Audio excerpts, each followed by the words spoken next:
Best health packages up to 80% discount. Tirumala Diagnostics. నమస్తే, నేను Keshav. Welcome to Suman TV. తెలంగాణలో కొత్త ప్రభుత్వం కొలుదీరి నెల రోజులు దాటుతున్నటువంటి పరిస్థితి. అయితే మంత్రివర్గ విస్తరణ ఎప్పుడు అనేటువంటి ప్రశ్నకు మాత్రం సమాధానం ఇంకా దొరకనే లేదు. అయితే రేవంత్ రెడ్డి సీఎంగా బాధ్యతలు తీసుకున్న తర్వాత ఆయనకి సన్నిహితంగా ఉన్నటువంటి మరికొంతమంది నాయకులకి పదవులు ఇస్తారని అంతా భావించారు.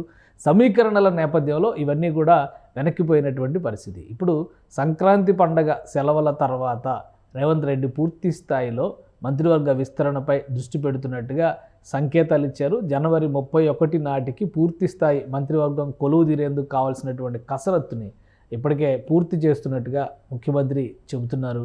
ఈ నేపథ్యంలో ఎవరెవరికి పదవులు వస్తాయనే అంశంపైన ఆసక్తి రేకెత్తింది. ఇప్పుడు ఉన్నటువంటి పరిస్థితుల్లో 6 మంత్రి పదవులు ఇంకా ఖాళీగా ఉన్నటువంటి పరిస్థితి ఉంది. ఈ 6 పదవుల్ని భర్తీ చేసేటువంటి క్రమంలో సామాజిక సమీకరణలను కూడా ప్రాధాన్యంలోకి తీసుకోవాల్సినటువంటి అవసరం ఉంది. ముఖ్యంగా 4-5 పదవుల విషయంలో ఏకాభిప్రాయం కుదిరినట్టుగా గత ఢిల్లీ పర్యటన సమయంలోనే వీటికి అధిష్టానం నుంచి గ్రీన్ సిగ్నల్ వచ్చినట్టుగా కాంగ్రెస్ పార్టీలో కీలక నేతలు చెబుతున్నారు. అయితే ఒక 2-3 పదవుల విషయంలో ఎవరెవరికి ఇవ్వాలి అనేటువంటి అంశాలపైన ఒక స్పష్టత రాలేదనేటువంటి భావన ఉంది. ముఖ్యంగా యాస్పిరెంట్స్గా చూసేటువంటి క్రమంలో గతంలో కాంగ్రెస్ పార్టీ అధికారంలోకి రావడానికి సహకరించినటువంటి ఉద్యమ నేతల్ని కూడా భాగస్వాములు చేసుకోవాలని రేవంత్ తన సర్కారులో వారికి ప్రాతినిధ్యం కల్పించాలని భావిస్తున్నట్టుగా తెలుస్తుంది. అయితే వారికి ఎటువంటి పదవులు ఇవ్వాలి, వారికి ఏ విధంగా మంత్రి పదవుల్లోకి తీసుకురావాలనేటువంటి అంశంపైన తర్జన భర్జనలు ఇప్పటికీ జరుగుతున్నటువంటి వాతావరణం. ముఖ్యంగా ప్రొఫెసర్ కోదండరామ్ సలహాల్ని ఆయన గైడెన్స్లో ప్రభుత్వాన్ని నడిపించాలని రేవంత్ రెడ్డి ఆశిస్తున్నారు. ఈ క్రమంలో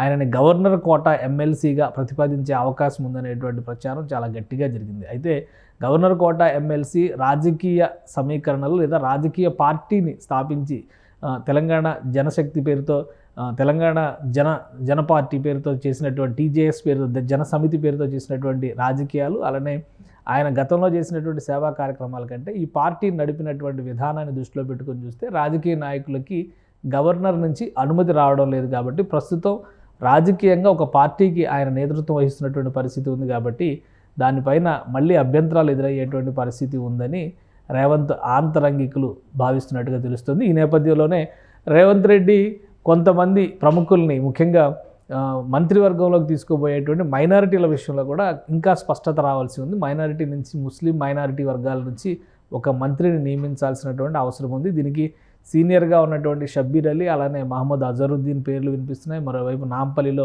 పోటీ చేసి ఓడిపోయినటువంటి ఫిరోజ్ ఖాన్ పేరు వినిపిస్తుంది. మస్కత్ అలీ వంటి వారి పేర్లు కూడా వినిపిస్తున్నాయి. అయితే వీరందరిలో ఎవరిని మంత్రి పదవిలోకి తీసుకోవాలనే విషయంపైన ఇప్పటికీ స్పష్టత రాలేదు. అలానే గత ఎన్నికల్లో ఓడిపోయిన వారికి, ఈ అసెంబ్లీ ఎన్నికల్లో ఓడిపోయిన వారికి మంత్రి పదవుల్లో లేదా ఇతర పదవుల్లో ప్రాధాన్యం ఇవ్వకూడదు అనేటువంటి చర్చ నడుస్తున్నటువంటి నేపథ్యంలో ఈ జటిలమైనటువంటి అంశాలపైన మాత్రమే ఇంకా చర్చ జరగాల్సినటువంటి అవసరం ఉందని కాంగ్రెస్ పార్టీలో ఆంతరంగికంగా వస్తున్నటువంటి సమాచారం. మరోవైపు 90 కార్పొరేషన్లకు సంబంధించినటువంటి నామినేటెడ్ పోస్టుల్ని భర్తీ చేసేందుకు కావాల్సినటువంటి కసరత్తును కూడా రేవంత్ సర్కార్ ఇప్పటికే ప్రారంభించినట్టు సమాచారం. ఈ నేపథ్యంలో జనవరి మాసాంతం నాటికి కార్పొరేషన్ల పదవులతో పాటు మంత్రి పదవుల భర్తీని కూడా రేవంత్ రెడ్డి పూర్తి చేసేటువంటి అవకాశం ఉంది. ఎందుకంటే 14వ తేదీ నుంచి ఆయన దావోస్ పర్యటనకు వెళ్తున్నారు. వారం రోజుల పాటు అందుబాటులో ఉండేటువంటి అవకాశం లేదు. దావోస్ పర్యటన నుంచి వచ్చిన వెంటనే మంత్రి పదవులు నామినేటెడ్ పోస్టుల భర్తీ పైన దృష్టి పెట్టాలని రేవంత్ భావిస్తున్నట్టుగా తెలుస్తోంది. మరోవైపు పూర్తి స్థాయి మంత్రివర్గం ఉంటేనే 6 గ్యారంటీల అమలు విషయంలో వెసులుబాటు కలుగుతుంది అనేటువంటి ఆలోచనతో ముఖ్యమంత్రి ఉన్నట్టుగా తెలుస్తుంది. అలానే ఇందిరమ్మ ఇళ్ల నిర్మాణానికి సంబంధించి కూడా గృహ నిర్మాణ శాఖని, గత ప్రభుత్వం గృహ నిర్మాణ శాఖని R&Bలో కలిపేసినటువంటి పరిస్థితి. అంటే రోడ్లు భవనాల శాఖలో గృహ నిర్మాణ శాఖను కూడా కలిపేసినటువంటి పరిస్థితి. ఇప్పుడు ప్రత్యేకంగా గృహ నిర్మాణ శాఖను నిర్వహించడం ద్వారానే ఇందిరమ్మ ఇళ్లకి సంబంధించినటువంటి హామీని అమలు చేయడానికి వెసులుబాటు కలుగుతుంది. అలానే ఆ కార్యక్రమాల మీదే డెడికేటెడ్గా స్టాఫ్ని వినియోగించడానికి అవకాశం ఉంటుందని ముఖ్యమంత్రి భావిస్తున్నట్టుగా తెలుస్తుంది.